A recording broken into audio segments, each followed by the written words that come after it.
వే gold trusted gold buyers మీరు తాకట్టు పెట్టిన బంగారాన్ని విడిపించి ఈ రోజు ఉన్న మార్కెట్ ధరకు కొనబడను. భారతీయ విద్యార్థుల దగ్గర ఉద్యోగాలు ఇప్పిస్తానని వీసాలు ఇప్పిస్తానని మోసం చేసినట్టుగా ఆరోపణలు ఎదుర్కొంటున్న మధుకర్ జాగర్లమూడి అట్లాగే రమానందన ఫ్యామిలీ మేమిప్పుడు యూకే పౌరులము, మాకు భారత చట్టాలు వర్తించవు అని చెప్పేసి బహిరంగంగానే సవాలు చేస్తున్నారు. అంతేకాదు ఎవరైనా వాళ్ళని ప్రశ్నిస్తే వాళ్ళపైన సోషల్ మీడియా ద్వారా కొంత కామెంట్స్ దాడులు కూడా చేస్తున్నారు. ఈ అంశాలనేది చర్చిద్దాం. బాధితుల తరఫున వకాలత తీసుకున్నారు ఇంటర్నేషనల్ లాయర్ కావేటి శ్రీనివాసరావు గారు. ప్రస్తుతం లైవ్ లో ఉన్నారు మనకు. సార్ నమస్కారం. సార్ నమస్కారం సార్, చాలా ఫస్ట్ క్వశ్చన్, చాలా మంది అడుగుతున్న ప్రశ్న, ఈ నందూస్ ఫ్యామిలీ ఇష్యూలో యూకేలో మీరు ఎందుకు ఫిర్యాదు చేయలేకపోయారు అని బాధితుల్ని నిలదీస్తున్నారు. సార్ ఈ విషయాన్ని మనం ఎలా చూడాలి? నిజంగా విక్టిమ్స్ ఎందుకు ఫిర్యాదు చేయలేకపోయారు? అంటే ఇప్పుడు వీళ్ళందరికీ భయం ఏంటంటే కంప్లైంట్ చేస్తే వీళ్ళు వీసా రద్దు చేసి రిపోర్ట్ చేస్తారేమని భయపడుతున్నారు. ఒకటి. రెండోది ఏంటంటే డబ్బులు ఇచ్చి వేసుకొని పాస్ కొనుక్కోవడానికి వెళ్తుంది, సర్టిఫికేట్ ఆఫ్ స్పాన్సర్షిప్ ఉద్యోగాలు. సో వాళ్ళు దాని గురించి భయపడుతున్నారు. రెండోది. మూడోది ఏంటంటే వీళ్ళకు ప్రాపర్ లీగల్ రిప్రజెంటేషన్ లేదు యూకేలో. అంటే వీళ్ళెవరు కూడా ఏ సొలిసిటర్ ని హైర్ చేసుకోలేదు. ఎందుకంటే హైరింగ్ సొలిసిటర్ వెరీ ఎక్స్పెన్సివ్. గంటకు 300 pounds తీసుకుంటారు. మరి వీళ్ళంతా కూడా దాని గురించి భయపడుతున్నారు. అంటే చెప్పండి సార్, అంటే సాధారణంగా వీళ్ళు కాస్ కోసం అప్లై చేసుకున్నప్పుడు కానీ, వేరే దేశానికి వెళ్ళేటప్పుడు కానీ, యూకేకి వెళ్ళేటప్పుడు కానీ, ఇమ్మిగ్రేషన్ సపోర్ట్ కానీ, లేకపోతే మీలాంటి ఎక్స్పర్ట్ లాయర్స్ సపోర్ట్ కానీ తీసుకోకుండా వెళ్ళటం వల్ల ఇరుక్కుపోయారని చెప్పొచ్చా? అది కూడా ఒక కారణం అండి. ఎందుకంటే వీళ్ళు బేసిక్ రీసెర్చ్ చేయరు, డెస్పరేట్ అవుతారు. అన్నన్ని లక్షలు ఇవ్వాల్సిన అవసరం లేదు, అసలు కాస్ట్ కొనుక్కోకూడదు, బోనఫైడ్ గా జెన్యూన్ గా జాబ్ వస్తే చెయ్యాలి.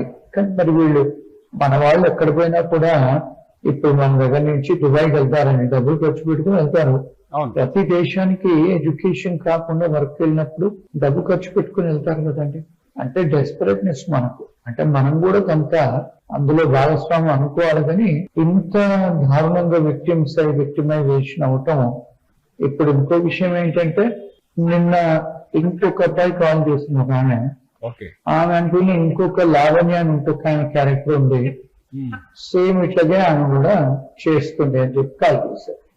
సార్ ఇప్పుడు వీళ్ళు ఎవరు మధుకర్ జాగర్లమూడి కావచ్చు, నందూస్ కావచ్చు, చాలా చోట్ల సోషల్ మీడియాలో ఒక అడ్వకేట్ తో మెసేజ్ ఇప్పించారు. అట్లాగే వాళ్ళు డైరెక్ట్ గా వేరే ఛానల్లో ఫోన్ లో మాట్లాడారు. మేము యూకే పౌరులం, మమ్మల్ని మీరేమీ చేయలేరు, మాకు కంపెనీలే లేవు ఇండియాలో, ఇండియా చట్టాలు మాకు వర్తించవు అని అంటున్నారు. ఏం చెప్పొచ్చు సార్? వాళ్ళు నిజంగా వర్తించవా? అది తప్పండి. ఇప్పుడు ఎప్పుడైనా ఇప్పుడు ఫర్ ఎగ్జాంపుల్ గుజరాత్ లో కూర్చున్న అదాని గారి మీద యుఎస్ లో ఎలా కేసు కట్టారు, మరి అలాంటివి ఏమి ఉండవు. అంటే ఇంటర్నేషనల్ లా ప్రకారము ఏ కంట్రీలోనైనా ఎక్కడున్నా కూడా కేసులు కట్టొచ్చు. అంటే మనీ లాండరింగ్ చేశారు కదా. అవును. ఇప్పుడు వీళ్ళ పైన ఎటువంటి చర్యలు తీసుకోబోతున్నారు సార్? మీరు వీళ్ళ కేసు వివరాలు చూస్తున్నట్టుగా సమాచారం ఉంది. ఎటువంటి చర్యలు తీసుకునే అవకాశం ఉంది? ఫస్ట్ మేము క్రిమినల్ కంప్లైంట్స్ ఫైల్ చేస్తామండి. ఫస్ట్ క్రౌన్ ప్రాసిక్యూషన్ దగ్గర క్రిమినల్ కంప్లైంట్స్ ఫైల్ చేస్తాము. దాని తర్వాత we will also file complaint with immigration department. ఒక 10 ఏజెన్సీస్ ఉన్నాయి. హ్యూమన్ రైట్స్ వయలేషన్స్ కూడా జరిగాయి. అంటే మోడర్న్ స్లేవరీ కింద కూడా వస్తుంది. ఈ హ్యూమన్ రైట్ కౌన్సిల్ కూడా కంప్లైంట్స్ చేస్తాం. అంటే సార్ ఒకటి, లండన్ లో పాస్పోర్ట్ ఉన్న వాళ్ళకి, లండన్ పౌరులకి భారతదేశ చట్టాలు వర్తించవా? వర్తిస్తాయి సార్. అది తప్పుడు సంకేతం. 100% వర్తిస్తాయి. దానికి సంబంధం లేదు. నేరం చేస్తే మీరు ఏ కంట్రీలోనైనా వర్తించారు. ఇప్పుడు ఇండియాకి వాళ్ళు మనీ లాండరింగ్ చేశారు, ఇండియాలో మనీ లాండరింగ్ అఫెన్సెస్ అట్రాక్ట్ అవుతాయి కదా. మరి చీటింగ్ చేశారు ఇండియన్స్ కి, వాళ్ళంతా ఇండియన్ సిటిజన్సే కదా. ఎక్స్ట్రా టెరిటోరియల్ జ్యూరిడిక్షన్ అంటారంటే ఇండియాలో ఎక్స్ట్రా టెరిటోరియల్ జ్యూరిడిక్షన్ అంటే భారతదేశస్తుడు ఎక్కడున్నా కూడా ఆ ఇండియన్ లా అప్లికబుల్ అవుతుంది భారతదేశస్తునికి. అంటే వీళ్ళు కంప్లైంట్స్ భారతదేశస్తులు కదా. లా అప్లైస్. ఎవరైతే అక్యూజ్ చేస్తారో, క్రైమ్ చేస్తారో వాళ్ళ మీద అప్లికబుల్ అవుతుంది ఎక్కడున్నా కూడా. ఇప్పుడు ఇండియాలో వీళ్ళపైన ఇబ్రాహీంపట్నం పోలీసులు, విజయవాడ ఇబ్రాహీంపట్నం పోలీసులు లుకౌట్ నోటీసులు జారీ చేశారు. ఇవి ఎంతవరకు పనిచేస్తాయి, ఎలా పనిచేస్తాయి? ఎందుకంటే విక్టిమ్స్ తెలుసుకోవాల్సి అనుకుంటున్నారు. ఇప్పుడు వీళ్ళు ఎప్పుడైతే ఇండియాకు వస్తారో వీళ్ళు అరెస్ట్ అవ్వబడుతుంది. తప్పకుండా. లుకౌట్ నోటీస్, లుకౌట్ సర్క్యులర్ అంటే, లుకౌట్ అంటే ఇంగ్లీష్ లో పదం ఏంటి, చూస్తున్నారు. వీళ్ళు అక్కడికి వస్తే ఎయిర్పోర్ట్ లోనే అరెస్ట్ అవుతారు. దాన్ని లుకౌట్ సర్క్యులర్ అంటారు. సార్, ఇండియాలో నమోదు చేసిన కేసులు ఇబ్రాహీంపట్నంతో పాటు హైదరాబాద్ కుషాయిగూడలో కూడా ఒక విక్టిమ్ నిన్న కేసు పెట్టారు. ఈ కేసుల్లో విచారణ ఎలా జరుగుతుంది? వీళ్ళు పోగొట్టుకున్న ఈ డబ్బుల్ని తిరిగి రికవరీ చేసే ఛాన్సులు ఎంతవరకు ఉన్నాయి? ఇప్పుడు క్రిమినల్ కేసులలో ప్రాబ్లం ఏంటంటే రికవరీ ఆఫ్ మనీ చేయడానికి ఉండదు. ఓకే. అంటే విక్టిమ్స్ సివిల్ కోర్ట్ లో వెళ్ళాలి. ఎందుకంటే రికవరీ ఆఫ్ మనీ సపరేట్, అది రెమెడీ. క్రిమినల్ రెమెడీ ఏంటంటే తప్పు చేశారు, నేరం చేశారు, చీటింగ్ చేశారు, అక్యూజ్ కూర్చోబెట్టి కేసులు కట్టి జైల్లో పెడతారు. రికవరీ ఆఫ్ మనీ అనేది సపరేట్ ప్రాసెస్. అది దానికి మళ్ళీ సివిల్ దావాలు వేసుకోవాల్సింది. సరే, ఇప్పుడు మధుకర్ వాళ్ళు, ఈ మధుకర్ కావచ్చు, నందూస్ కావచ్చు, మధుకర్ కంపెనీల విషయంలో చాలా ఆరోపణలు అయ్యి, వాళ్ళు ఒక ఫేక్ కంపెనీ క్రియేట్ చేస్తున్నారు, ఆ కంపెనీకి కాస్ట్ని రిలీజ్ చేస్తున్నారు, ఆ తర్వాత వాళ్ళు అక్కడికి వచ్చిన తర్వాత జాబ్ ఇవ్వట్లేదు, జాబ్ ఇవ్వకుండానే కాస్ట్ని రద్దు చేస్తున్నారు. ఇలా ఒక ఉద్దేశపూర్వకమైన వ్యవహారం నడుస్తుంది. బ్రిటన్ చట్టాలు ఇటువంటి నేరస్తులని పట్టించుకోవా, పట్టుకోవా? పట్టించుకుంటాయండి. మీరు కంప్లైంట్ చేస్తే మరి లా ఎన్ఫోర్స్మెంట్ కోఆపరేట్ చేస్తే డెఫినెట్లీ 100% 10 ఏళ్ళు జైలు ఉంటుందండి.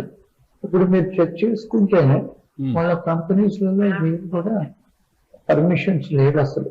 ఓకే. పాస్లే లేవు అసలు వాళ్ళ కంపెనీలకి. మీరు చెక్ చేసుకోవచ్చు. ఇంత ఈజీగా ఎలా వీళ్ళని చీట్ చేయగలిగారు సార్? మీరు స్టడీ చేసిన దాని ప్రకారం ఏమనిపించింది?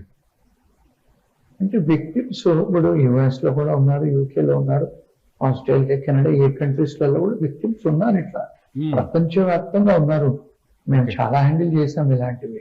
ఓకే. ఏదైనా చేస్తారండి. ఇప్పుడు మనకు వాలటైల్ ఉంటాం కదా, మనం కూడా చదువుకోవడానికి పోతాము, పోయిన తర్వాత వర్క్ పర్మిట్ కోసం ప్రయత్నం చేస్తాము, ఇంకా ఉండిపోవాలని.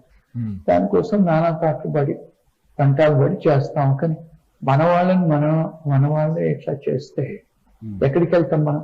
ఇప్పుడు తెల్లవాళ్ళు అయితే మనకి ఇవ్వరు, మన వాళ్ళు ఏమైనా చేస్తారని వెళ్తాము. వాళ్ళు మీరు డబ్బు తీసుకొని ఇట్లా చీట్ చేస్తే ఎలాగే ఇప్పుడు ఎప్పుడు కూడా చీట్ చేయొద్దు. మన వాళ్ళని చీట్ చేస్తే ఇంకా there is no this thing. Merciless. మీకు ఏమనిపించింది సార్ విక్టిమ్స్ తో మాట్లాడిన తర్వాత? ఎందుకు వీళ్ళు లొంగిపోయారు, వాళ్ళు ఎలా వీళ్ళని మోసం చేయగలిగారు అని ఆలోచిస్తే? అంటే ఇప్పుడు యూకే సిటిజన్స్ కంపెనీలు ఓనర్ అన్న తర్వాత వాళ్ళు ఒక సెలబ్రిటీ స్టేటస్ లో ఉన్న తర్వాత నమ్ముతారు కదండి జనాలు. ఫ్యామిలీ డెస్పరేట్ అవుతారు కదా, భార్య భర్త పిల్లలందరూ అక్కడ ఉండిపోవచ్చు అని. ఒక 5 ఏళ్ళు కంటిన్యూస్ గా ఉంటే మీకు గ్రీన్ కార్డ్ వస్తుంది, పర్మనెంట్ రెసిడెన్సీ. సార్, చివరి ప్రశ్న సార్, ఇందులో చాలా ఇంపార్టెంట్ ప్రశ్న ఇది. నందు ఎవరైతే ఉన్నారో, రమానందన ఎవరైతే ఉన్నారో, నాకు ఎటువంటి సంబంధం లేదు, కంపెనీలన్నీ మా హస్బెండ్వి, ఆమె భర్తవి అని వాళ్ళ లీగల్ అడ్వైజర్ కూడా చెప్పారు. ఈ కేసులో రమానందన పాత్ర ఎంతవరకు ఉండొచ్చు, ఎంతవరకు ఆమెను విచారించే అవకాశం ఉంటుంది? సార్, అందరూ అర్థం చేసుకోవాల్సిన మీ ప్రేక్షకులు ఏంటంటే జాయింట్ అండ్ సెవరల్ లయబిలిటీ అంటారు. భార్య భర్త కలిసి ఉన్నప్పుడు, ఒకవేళ భార్య భర్త విడాకులై సపరేట్ అయినప్పుడు అప్పుడు భర్త తప్పు చేస్తే భార్య మీద రాదు. ఓకే. కానీ భార్య భర్తలు కలిసి ఉన్నప్పుడు కంపెనీలు రిజిస్టర్ చేసి కొంత డబ్బు భార్య అకౌంట్ లో, కొంత డబ్బు భర్త అకౌంట్ వేసుకొని చేస్తే దాన్ని జాయింట్ అండ్ సెవరల్ లయబిలిటీ అంటారు. వాళ్ళిద్దరు జాయింట్లీ లయబుల్, సెవరల్లీ లయబుల్, అంటే ఇద్దరు బాధ్యులు. ఖచ్చితంగా ఈ కేసులో ఆమె పైన విచారణ జరుగుతుందా సార్? నందు పైన కూడా విచారణ జరుగుతుందా? 100%. సార్, నందుని ఎలా చూస్తారు సార్? నందు సెలబ్రిటీ, తన ఒక యూట్యూబ్ ఛానల్ నడిపిస్తున్నారు, ఆ తర్వాత ఆ ఛానల్ ద్వారా కూడా ఎక్కువ మంది నమ్మారు. ఈ విక్టిమ్స్ పైన సెటైర్స్ చేస్తూ కొన్ని వీడియోలు చేశారు ఆవిడ. వీటన్నింటినీ పరిగణలోకి తీసుకునే ఛాన్స్ ఉన్నాయి ఇక్కడ? 100% చేస్తారు. ఇంకొకటి ఏంటంటే లాకు ఎవరు ఇవ్వం కాదు సార్. సెలబ్రిటీ కావచ్చు, ప్రైమ్ మినిస్టర్ కావచ్చు. ఇప్పుడు మీరు చూసుకుంటే ఎగ్జాంపుల్, ఇప్పుడు ప్రెసిడెంట్ ఆఫ్ ఫిలిప్పీన్స్ ఇప్పుడు నెదర్లాండ్స్ ఇంటర్నేషనల్ క్రిమినల్ కోర్ట్ జైల్లో ఉన్నాడు. ఎందుకున్నాడు? బికాజ్ ఆయన నేరాలు చేశాడు, మానవ హక్కుల ఉల్లంఘన చేశాడు ఫిలిప్పీన్స్ లో. ఇప్పుడు జైల్లో ఉన్నాడు అంతర్జాతీయ కోర్టులో. అంటే ఇప్పుడు మరి ఫిలిపీన్స్ ఆయన తీసుకెళ్లి అంతర్జాతీయ కోర్టులో ఎందుకు జైల్లో పెట్టారు అంటే ఎవరు ఇమ్యూన్ కాదు నేరాలకు. ఇక్కడ మానవ హక్కుల ఉల్లంఘన జరిగింది అనుకోవచ్చా? ఇక్కడ కూడా 100% జరిగిందంటే ఖచ్చితంగా మోడర్న్ స్లేవరీ అంటారు, లేబర్ ట్రాఫికింగ్ అంటారు, హ్యూమన్ ట్రాఫికింగ్ అంటారు.